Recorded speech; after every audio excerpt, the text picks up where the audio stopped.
की बात है, भगवान शिव और माँ पार्वती आपस में वार्तालाप कर रहे थे। तभी वहाँ भगवान गणेश जी आ जाते हैं। क्या बात है माताश्री, पिताश्री, आपने मुझे बुलाया? पुत्र गणेश, तुम्हारी माता तुम दोनों भाइयों के विवाह की चिंता कर रही है। वो चाहती है कि तुम दोनों भाइयों का विवाह शीघ्र हो जाए। हे माताश्री, हे पिताश्री, आप मेरी ओर से बिल्कुल भी चिंता मत कीजिए। जिस कारण से मेरे माता पिता चिंता में पड़े हैं, मैं वो कारण ही समाप्त कर देता हूँ। मैंने ये निर्णय कर लिया है कि मैं विवाह नहीं करूँगा। इतना कहकर भगवान गणेश वहाँ से चले जाते हैं। देवी पार्वती, तुम्हें दुखी होने की कोई आवश्यकता नहीं है। सब कुछ समय पर छोड़ दो। समय अपने आप सब कुछ व्यवस्थित कर देगा और देखना, तुम्हारा पुत्र गणेश एक दिन विवाह के लिए अवश्य मान जाएगा। उधर भगवान गणेश वन में तपस्या करने के लिए चले जाते हैं। भगवान गणेश ध्यान मग्न थे, तभी वहाँ पर देवी तुलसी आ जाती है और भगवान गणेश के विचित्र रूप को देखकर वो बहुत प्रभावित होती हैं। वो साधना में लीन भगवान गणेश के ध्यान को भंग करने लगती हैं, जिससे भगवान गणेश का ध्यान भंग हो जाता है। देवी, तुम कौन हो और यहाँ क्यों आई हो? मेरी ध्यान साधना में विघ्न उत्पन्न करके अच्छा नहीं किया तुमने। हे देव, मैं धर्मध्वज की पुत्री तुलसी हूँ। मेरी माता का नाम माधवी है। मैं अपने वर की खोज में यात्रा पर निकली थी। आपको देखकर लगा जैसे मेरी यात्रा का उद्देश्य पूर्ण हो गया है। आपके विचित्र रूप ने मुझे बहुत प्रभावित किया है। मैं आपसे विवाह करना चाहती हूँ। नहीं देवी, मैं आपसे विवाह नहीं कर सकता। मैंने विवाह न करने का प्रण लिया है। कृपया करके आप यहाँ से चली जाइए। भगवान गणेश जी ने देवी तुलसी जी से विवाह करने के लिए मना कर दिया। इस बात से तुलसी जी क्रोधित हो गई। क्रोधित हो उन्होंने गणेश जी को श्राप दे दिया। तुम आज शादी करने से मना कर रहे हो और एक समय आएगा जब तुम्हारी 2 शादी होगी और 2 पत्नियों के साथ तुम अपना जीवन व्यतीत करोगे। तुलसी जी के श्राप को कुछ समय बीता। तब तक भगवान गणेश की भी विवाह करने की इच्छा होने लगी, लेकिन उस समय कोई भी देवी देवता अपनी पुत्री का विवाह भगवान गणेश से नहीं करना चाहते थे। देवताओं का कहना था कि सभी देवी देवता इतने अधिक रूपवान हैं और गणपति देवताओं से अलग दिखते हैं, इसलिए उनसे कोई विवाह नहीं करना चाहता था। विवाह न होने से गणपति क्रोधित रहने लगे और जिस भी देवी देवता का विवाह होता उनमें विघ्न उत्पन्न करते रहते थे, जिसमें उनकी मदद उनका वाहन मूषक करता था। मूषक गणेश जी के आदेश पर देवताओं के विवाह के मंडप को नष्ट कर देता था और ऐसे में उनकी शादियों में अड़चनें पैदा हो जाती थी। सभी देवी देवता घबरा गए और परेशान होकर भगवान शिव और माता पार्वती के पास पहुँचे। प्रभु, भगवान गणेश को न जाने क्या हो गया है। जिस किसी का भी विवाह होने वाला होता है, उसमें विघ्न उत्पन्न करने के लिए मूषक को भेज देते हैं और वो सारे मंडप और विवाह के व्यवस्थित स्थल को तहस नहस कर देता है। सभी देवी देवता अपने विवाह को लेकर बहुत चिंतित हैं।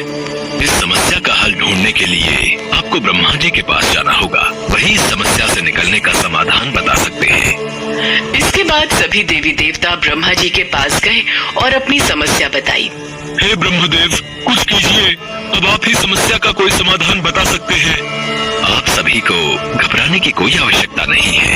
हर समस्या का समाधान अवश्य होता है। इतना कहते ही भगवान ब्रह्मा जी ने योग से 2 पुत्रों को उत्पन्न किया और उनका नाम रिद्धि सिद्धि रखा। मैंने तुम दोनों को जिस उद्देश्य से उत्पन्न किया है, वो तुम दोनों को सदैव स्मरण रखना है। रिद्धि सिद्धि, तुम दोनों पुत्रियों को ध्यान रखना है कि जब भी भगवान गणेश किसी देवी या देवता के विवाह में विघ्न डालने लगे, उस समय उनका ध्यान किसी और विषय पर केंद्रित कर देना, ताकि गणेश जी की वजह से विवाह में विघ्न न आए। जी ब्रह्मदेव, हम आपकी इस बात को सदैव स्मरण रखेंगे। ब्रह्मदेव, आपने जो कार्य हमें करने के लिए उत्पन्न किया है, हम उस कार्य में अवश्य सफल होंगे। इसके बाद ब्रह्मा जी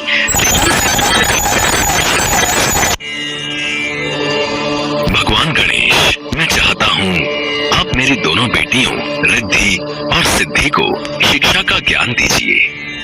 ये तो मेरा अहोभाग्य है ब्रह्मदेव, मैं इन दोनों को शिक्षा अवश्य दूंगा। ब्रह्मा जी के कहने पर भगवान गणेश रिद्धि सिद्धि को शिक्षा देने लगे। एक दिन जब भगवान गणेश रिद्धि सिद्धि को ज्ञान की बातें समझा रहे थे, तभी वहाँ उनका वाहन मूषक आ जाता है। प्रणाम प्रभु, मैंने पता लगाया है, स्वर्ग लोक में फिर किसी देवता का विवाह होने वाला है। मुझे आज्ञा दीजिए कि मुझे क्या करना है। प्रभु, मुझे ये प्रश्न समझ नहीं आ रहा। कृपया करके मुझे इस प्रश्न को भली भांति समझा दीजिए। रिद्धि, पहले मुझे गणेश जी से प्रश्न पूछने दो। पहले मैंने उनसे प्रश्न किया है। अरे तुम दोनों आपस में यूँ झगड़ा ना करो, मैं तुम दोनों के प्रश्नों का उत्तर दूंगा।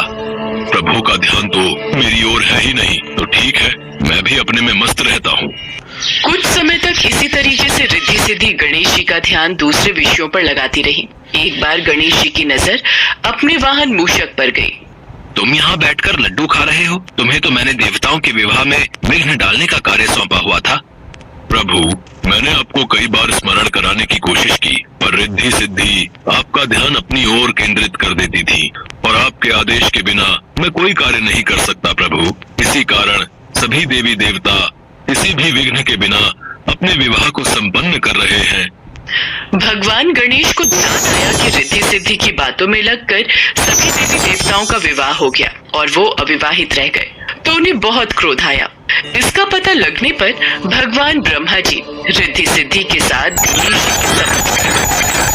गणेश, आप अपने क्रोध को शांत कीजिए। मैं आपके समक्ष अपनी दोनों पुत्रियों रिद्धि सिद्धि के विवाह का प्रस्ताव लेकर आया हूँ। कृपया करके इसे स्वीकार कीजिए। भगवान गणेश ने ये प्रस्ताव स्वीकार किया। इसी के साथ देवी तुलसी का श्राप सच साबित हुआ। भगवान गणेश के 2 विवाह हुए और उनकी 2 पत्नियां रिद्धि और सिद्धि हुई, जिनसे उनके भविष्य में 2 शुभ लाभ, साथ ही एक पुत्री यानी देवी संतोषी भी हुई।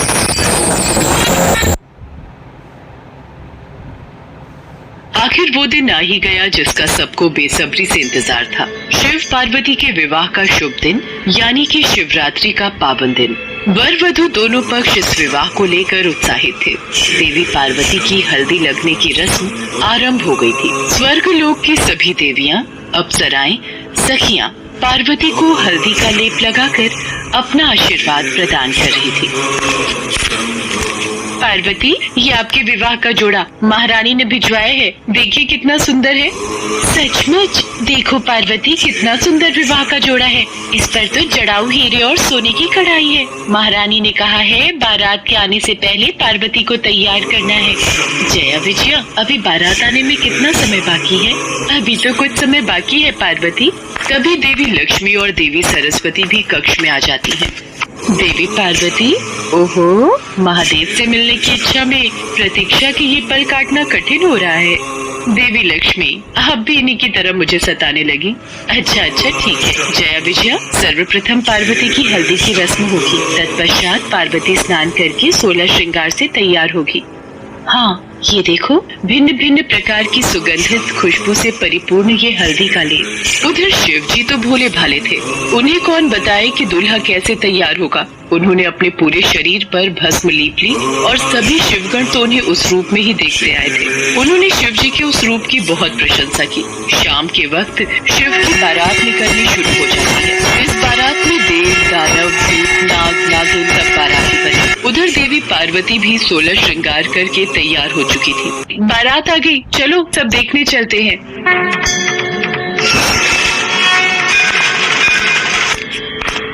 पार्वती, महादेव ये कैसा हुलिया बनाकर आ गए हैं। भूत प्रेत पिशाच संग लिए मानो ऐसे ही चले आए हैं। मैं तो उनके सामने नहीं जाऊंगी। डर के मारे तो मेरे हाथ पांव कांप रहे हैं। माँ, आप चिंता मत करो, मैं महादेव को समझाती हूँ। जब मैनावती ने महादेव की आरती उतारने से मना कर दिया तो स्वयं पार्वती जी महादेव को समझाने उनके पास गई। प्रभु, आपका यह रूप देखकर सभी बाराती और माँ भी डर गई हैं। वो तब तक आपकी आरती नहीं उतारेंगी जब तक आप दूल्हे की वेशभूषा में नहीं आएंगे। कृपया करके आप स्नान आदि से निवृत्त होकर इस भस्म को शरीर से उतारकर सुंदर वस्त्र पहनकर सबके समक्ष आइए, अन्यथा कहीं ऐसा न हो हमारी विवाह में कोई बाधा आ जाए। ठीक है पार्वती, यदि आपकी यही इच्छा है तो हम ऐसा ही करेंगे। पार्वती की बात को मानते हुए महादेव तैयार होकर बहुत ही सुंदर दूल्हे के रूप में सबके समक्ष आते हैं। रानी मैनावती महादेव के उस रूप को देखकर बहुत खुश होती है। इसके पश्चात वर वधू दोनों की वंशावली घोषित की जानी थी। एक राजा के लिए उसकी वंशावली सबसे अहम चीज होती है, जो उसके जीवन का गौरव होता है। तो पार्वती की वंशावली का बखान खूब धूमधाम से किया गया। फिर पार्वती के पिता हिमवान ने शिव से अनुरोध किया, महादेव, कृपया अपने वंश के बारे में कुछ बताइए। आप शून्य क्यों हो गए? कुछ तो बोलिए। अब पार्वती, ये महादेव चुप क्यों बैठे हैं? समाज के लोग कुलीन नजरों से हमारी ओर देख रहे हैं। राजा महाराजा और पंडित सब में फुसफुसाहट शुरू हो गई है। जब वधु पक्ष के सभी पंडित और राजा शिव जी की ओर घृणा से देखने लगे तो नारद मुनि ने देखा भगवान शिव मौन अवस्था में आ गए हैं। नारद मुनि से रुका नहीं गया और वो सभा के बीच अपनी वीणा के तार खींचकर ध्वनि उत्पन्न करने लगे। नारायण नारायण, नहीं, इनके माता पिता ही नहीं है, इनकी कोई विरासत नहीं है, इनका कोई गोत्र नहीं है, इनके पास कुछ नहीं है, इनके पास अपने खुद के अलावा कुछ नहीं है। हम ऐसे लोगों को जानते हैं जो अपने पिता या माता के बारे में नहीं जानते। ऐसी दुर्भाग्यपूर्ण स्थिति हो सकती है, मगर हर कोई किसी न किसी से जन्मा है। ऐसा कैसे हो सकता है कि किसी का कोई पिता या माँ ही ना हो? क्योंकि महादेव स्वयं को है, इन्होंने खुद की रचना की है। इनके न तो पिता है न माता, इनका न कोई वंश है न परिवार। ये किसी परंपरा से ताल्लुक नहीं रखते और न ही इनके पास कोई राज्य है। इनका न तो कोई गोत्र है और न ही कोई नक्षत्र, न कोई भाग्यशाली तारा इनकी रक्षा करता है। ये इन सब चीजों से परे है। ये एक योगी है और इन्होंने सारे अस्तित्व को अपना एक हिस्सा बना लिया है। इनके लिए सिर्फ एक वंश है, ध्वनि। अस्तित्व में आने वाली पहली चीज थी ध्वनि। इनकी पहली अभिव्यक्ति एक ध्वनि के रूप में है। ये सबसे पहले एक ध्वनि के रूप में प्रकट हुए। उसके पहले ये कुछ नहीं थे। यही वजह है कि मैं ये वीणा के तार खींच रहा हूँ। देवर्षि नारद ने जब भगवान शिव के अस्तित्व की व्याख्या की तो वहाँ उपस्थित पूरी सभा शिव जी के चरणों में नतमस्तक हो गई। राजा हिमवान को भी अपना उत्तर मिल गया था। देवी पार्वती भी आज अपने ऊपर गर्व कर रही थी। कुछ देर बाद सभी रस्मों के साथ शिव पार्वती का विवाह। सभी मेहमानों के लिए ढेरों पकवान का प्रबंध था। सभी बाराती भोजन खाने में व्यस्त थे। महादेव, मेरा तो हृदय बोल रहा है आज पूरे ब्रह्मांड में नृत्य करूं। तो देर किस बात की है नंदी? आज तो पूरा विश्व नृत्य करेगा। देवी पार्वती, आप देख रही हैं ना, ये सब आज कितने प्रसन्न है। हाँ प्रभु, आपके ये भक्तगण मनमौजी होकर अपनी प्रसन्नता बिखेर रहे हैं। सब लोग मिलकर भोजन का आनंद उठाते हैं। उसके पश्चात माँ पार्वती की विदाई का समय आ जाता है और वो अपने माता पिता से गले लगकर रोने लगती हैं। पुत्री, तुम्हें संसार की सारी खुशियाँ मिले। मेरा आशीर्वाद सदैव तुम्हारे साथ है। महादेव, जाने अनजाने हमसे कोई भूल हुई हो तो क्षमा कर दीजिएगा। पार्वती, अब तुम महादेव की अर्धांगिनी हो। अपने पति के हर सुख दुख में तुम इनका सदैव साथ देना। माँ पिताजी, आप भी अपना ख्याल रखना। राजा हिमवान, पार्वती पर पहला हक आपका है, इसलिए निसंकोच आप कभी भी पार्वती को मिलने आ सकते हैं और पार्वती भी आप दोनों से बिना मिले नहीं रह पाएंगी। इसलिए पार्वती, आप जब चाहें अपने माता पिता से मिलने आ सकती हैं। राजा हिमवान रानी मैनावती और समस्त अतिथियों का आशीर्वाद प्राप्त कर देवी पार्वती भगवान शिव के साथ खुशी खुशी अपनी ससुराल विदा हो जाती हैं।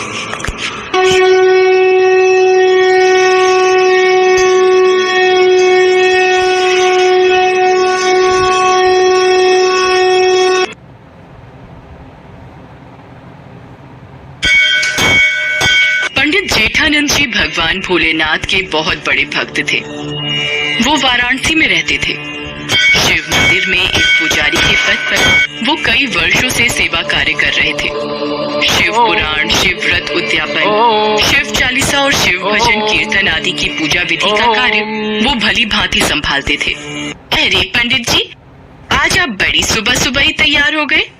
सुशीला, आज किसी के घर में सावन सोमवार की पूजा है तो वो शिव पुराण का पाठ करवाना चाहते हैं, इसलिए मंदिर में पूजा कार्य करके सीधा उन्हीं के घर चला जाऊंगा। आने में शाम हो जाएगी। पंडित जी शिव मंदिर में पूजा करके उन लोगों के घर पहुंचते हैं जहां शिव पुराण का पाठ करवाना था। पूजा की तैयारी के बाद वो भगवान शिव के लिए एक आसन लगाते थे और उसके सामने एक त्रिशूल और डमरू स्थापित करके पूजा शुरू करते थे। ये जेठानंद पंडित जी का नियम था। अरे ये पंडित जी, पूजा से पहले एक आसन, ये त्रिशूल और ये डमरू क्यों स्थापित करते हैं भाई? जेठानंद पंडित जी से जब भी पूछते हैं वो यही कहते हैं कि जब वो पूजा करने लगते हैं तो स्वयं भगवान शिव उनकी पूजा सुनने के लिए इस आसन पर विराजित होते हैं। यह तो श्रद्धा भाव है पंडित जी का, तभी तो विश्वास के साथ ये आसन लगाते हैं, है कि नहीं? पंडित जेठानंद पूजा करवा कर घर आ जाते हैं। आ गए आप, चलो भोजन कर लो। अब कल से तो आपको मंदिर में भी समय लगेगा। शिव मंदिर में भक्तों की भीड़ लगनी शुरू हो जाएगी। हाँ, कल शिवरात्रि है तो सभी कांवड़िए शिवलिंग पर जलाभिषेक करेंगे। दूर दूर से शिव मंदिर में लोग पूजा करने आते हैं। भक्तों की भीड़ रहेगी कल तो। अगले दिन पंडित जेठानंद सुबह सुबह मंदिर पहुंचते हैं। हाँ, ये प्रभु शिव शंकर का आसन बिछा देता हूँ, फिर पूजा आरंभ करूंगा। पंडित जी, कोई बहुत पहुंचे हुए महाराज शिव मंदिर में दर्शनों के लिए आ रहे हैं। उनके पीछे भक्तों की भीड़ भी है। आइए महाराज आइए, आज शिवरात्रि के पावन अवसर पर इस मंदिर की शोभा बढ़ाइए। स्वामी महाराज की जय, स्वामी महाराज की जय। सबका कल्याण हो। पहले हम मंदिर में थोड़ी देर विश्राम करना चाहेंगे। अच्छा, तो ये आसन हमारे लिए बिछाया है। अति सुंदर, अति सुंदर। क्षमा कीजिए स्वामी महाराज, ये आसन तो मैं भोलेनाथ के लिए सजाता हूँ। वो मेरी पूजा में अपनी हाजिरी देकर उसे संपूर्ण करते हैं। मूर्ख, कभी भगवान भी ऐसे आसन पर आकर बैठ जाएंगे? ये असंभव है, ये तुम्हारा पागलपन है। मेरा विश्वास है, जो कई वर्षों से मैं ये आसन बिछा उसके सामने एक त्रिशूल और डमरू स्थापित करके पूजा शुरू करते थे। ये जेठानंद पंडित जी का नियम था। अरे ये पंडित जी, पूजा से पहले एक आसन, ये त्रिशूल और ये डमरू क्यों स्थापित करते हैं भाई? जेठानंद पंडित जी से जब भी पूछते हैं, वो यही कहते हैं कि जब वो पूजा करने लगते हैं तो स्वयं भगवान शिव उनकी पूजा सुनने के लिए इस आसन पर विराजित होते हैं। यह तो श्रद्धा भाव है पंडित जी का, तभी तो विश्वास के साथ ये आसन लगाते हैं, है कि नहीं? पंडित जेठानंद पूजा करवा कर घर आ जाते हैं। आ गए आप, चलो भोजन कर लो। अब कल से तो आपको मंदिर में भी समय लगेगा। शिव मंदिर में भक्तों की भीड़ लगनी शुरू हो जाएगी। हाँ, कल शिवरात्रि है तो सभी कांवड़िए शिवलिंग पर जलाभिषेक करेंगे। दूर दूर से शिव मंदिर में लोग पूजा करने आते हैं। भक्तों की भीड़ रहेगी कल तो। अगले दिन पंडित जेठानंद सुबह सुबह मंदिर पहुंचते हैं। हाँ, ये प्रभु शिव शंकर का आसन बिछा देता हूँ, फिर पूजा आरंभ करूंगा। पंडित जी, कोई बहुत पहुंचे हुए महाराज शिव मंदिर में दर्शनों के लिए आ रहे हैं। उनके पीछे भक्तों की भीड़ भी है। आइए महाराज आइए, आज शिवरात्रि के पावन अवसर पर इस मंदिर की शोभा बढ़ाइए। स्वामी महाराज की जय, स्वामी महाराज की जय। सबका कल्याण हो। पहले हम मंदिर में थोड़ी देर विश्राम करना चाहेंगे। अच्छा, तो ये आसन हमारे लिए बिछाया है। अति सुंदर, अति सुंदर। क्षमा कीजिए स्वामी महाराज, ये आसन तो मैं भोलेनाथ के लिए सजाता हूँ। वो मेरी पूजा में अपनी हाजिरी देकर उसे संपूर्ण करते हैं। मूर्ख, कभी भगवान भी ऐसे आसन पर आकर बैठ जाएंगे? ये असंभव है, ये तुम्हारा पागलपन है। मेरा विश्वास है, जो कई वर्षों से मैं ये आसन बिछाता हूँ और मुझे पता है भगवान शंकर सदैव मेरी पूजा में इस आसन पर विराजमान होते हैं। अच्छा, तो फिर प्रमाणित करके दिखाओ पंडित जी कि सच में भगवान शंकर इस आसन पर बैठते हैं। स्वामी महाराज, भगवान में आस्था और विश्वास ही हमारी पूजा को सफल बनाता है। इधर उधर की बातें मत करो पंडित जी, मुझे प्रमाण दो कि इस आसन पर शंकर महाराज विराजित होते हैं। मैं भी तुम्हारी भक्ति में शक्ति देखना चाहता हूँ कि तुम में भला ऐसा क्या है जो सिर्फ तुम्हारे कहने पर भगवान स्वर्गलोक को छोड़कर यहाँ तुम्हारी पूजा में बैठने आ जाते हैं। स्वामी महाराज, आपको प्रमाण चाहिए तो मुझे कल तक का वक्त दीजिए। पर मैं कैसे विश्वास कर लूं कि पंडित जी आप कोई चालाकी नहीं करेंगे? अगर आपको मुझ पर विश्वास नहीं है तो आप ही आसन अपने पास रखिए और कल जब मैं इसे पूजा के समय यहाँ रखूंगा, बस आप इसे यहाँ से उठाकर कहीं और रख देना। आपको प्रमाण मिल जाएगा। ठीक है, यदि तू सच्चा भक्त होगा तो मैं तेरा सेवक बन जाऊंगा, और यदि तू असफल रहा तो तू इस मंदिर को छोड़कर चला जाएगा। मुझे आपकी शर्त मंजूर है स्वामी महाराज। स्वामी महाराज को आसन सौंपकर पंडित जी घर आ जाते हैं। लोग इस विषय में बातें करने लगते हैं। पता नहीं भाई, अब कल देखते हैं किसकी जीत होगी और कौन हारेगा। भाई, पुजारी जी बरसों से इस मंदिर की सेवा कर रहे हैं, उनको विश्वास होगा भगवान शंकर पर, तभी तो इतनी बड़ी बात कह दी। देखते हैं कल क्या होगा। उधर स्वामी महाराज अपने एक चेले से बातें करने लगते हैं। मुझे पता है, ये पंडित बरसों से मंदिर में चढ़ रहे दान दक्षिणा पर कुंडली जमाए बैठा है। अब इस पंडित की सच्चाई सबके सामने लाने का वक्त आ गया है। स्वामी महाराज, आपने बिल्कुल सही शर्त रखी है। कल इस पंडित का भांडा फूट ही जाएगा। हाँ, फिर तो सब लोग आपकी वाहवाही करेंगे। हाँ। पंडित जेठानंद भी घर आ जाता है। सुशीला पूछती है। पंडित जी उसे सारी बात बताते हैं। सुनो जी, आप तो भगवान भोलेनाथ के परम भक्त हो, और भोले भंडारी के होते हुए आपको चिंता की क्या आवश्यकता। हाँ सुशीला, मैंने तो सब कुछ भोले बाबा पर छोड़ दिया है, और मैं जानता हूँ वो मेरे विश्वास की लाज जरूर रखेंगे। पंडित जी भगवान शंकर को याद करते हैं।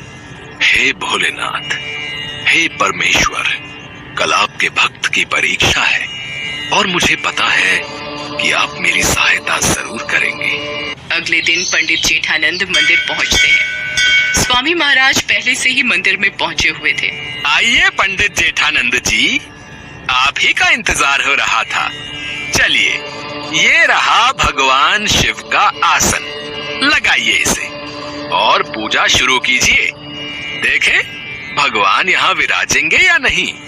ओम नमः शिवाय, ओम नमः शिवाय।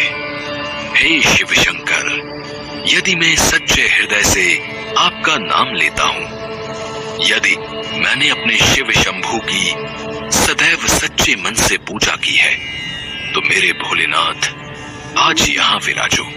हे नीलकंठ, आज यहाँ विराजो। पंडित जी शंकर भगवान का स्मरण करके मंत्र जाप कर रहे थे। स्वामी महाराज तो बस इसी इंतजार में थे कि कब पंडित जी का विश्वास टूटे और वो पंडित जी को झूठा साबित करे। तभी स्वामी महाराज, यदि आपको लगता है भगवान शंकर इस आसन पर नहीं बैठे, तो क्या आप इस आसन को उठाकर दूसरी जगह रख सकते हैं। अरे, इसमें कौन सी बड़ी बात है। रुको, अभी इस आसन को वहां सामने रख देता हूं। दूध का दूध, पानी का पानी अभी हो जाएगा। अरे, ये आसन उठ क्यों नहीं रहा। ये तो दस से मस भी नहीं हो रहा।